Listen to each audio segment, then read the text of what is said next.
In our lives, we will inevitably encounter difficult people. They might be colleagues who undermine our work, family members who constantly criticize, or strangers whose negativity seems to spill into our path.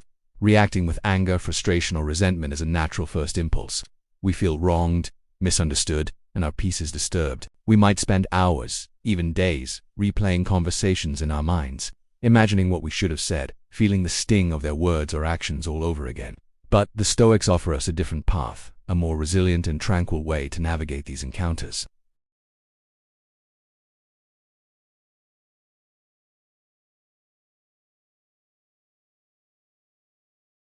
The problem is not the difficult person themselves, but our judgment about them.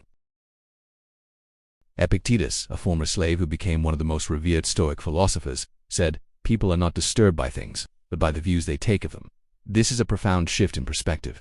The source of our distress is not what someone else does or says, but our internal reaction to it. Imagine someone insults you.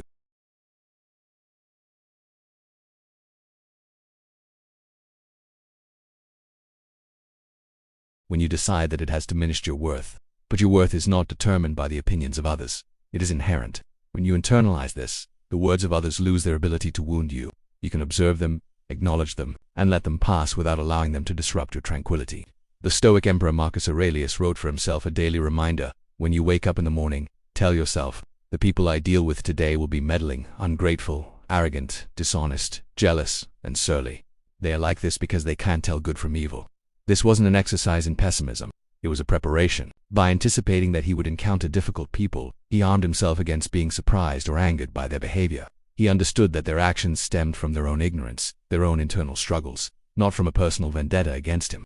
This is the principle of premeditation of evils, or premeditatio malorum. It's not about expecting the worst in a negative way, but about being mentally prepared for challenges. When you know you're going to interact with someone you find difficult, take a moment to prepare your mind. Remind yourself that their behavior is a reflection of them, not you. Remind yourself that you have the power to choose your response. You can choose to remain calm, to respond with reason, or to not respond at all. Consider the dichotomy of control, another cornerstone of Stoic thought. Some things are within our control, and some are not. We cannot control other people's opinions, their actions, their moods. We can try to influence them, but ultimately, their behavior is up to them.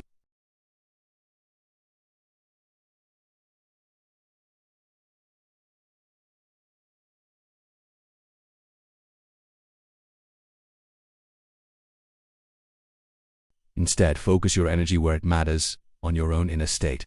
When you're faced with a difficult person, see it as an opportunity to practice virtue. Can you be patient when they are provoking?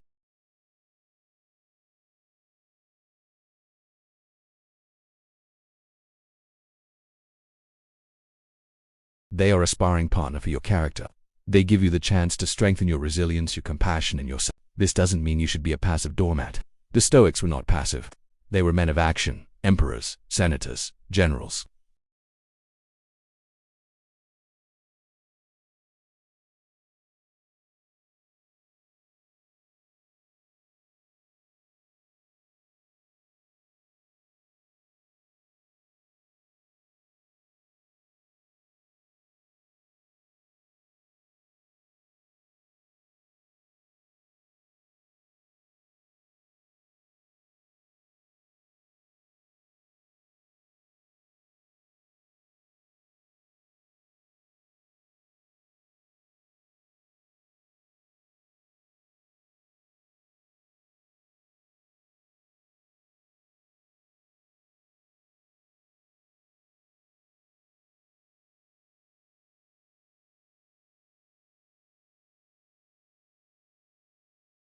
When you feel that familiar spark of anger or frustration rising, pause.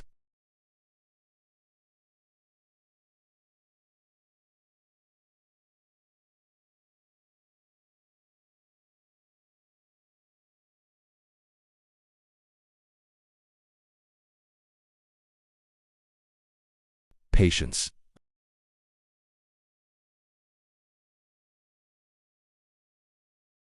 Self-control.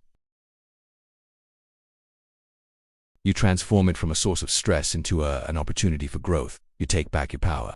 You are no longer a victim of circumstance, but the calm, resilient architect of your own inner peace. The world will always have difficult people. We cannot change that. but we can change how we perceive them and how we respond to them. By applying these Stoic principles, understanding that our distress comes from our judgments, focusing on what we can control, preparing our minds for challenges, and using every encounter as a chance to practice virtue, we can navigate the complexities of human interaction with grace and tranquility. We learn to protect our inner citadel, to keep our minds calm and clear no matter the storm that rages outside.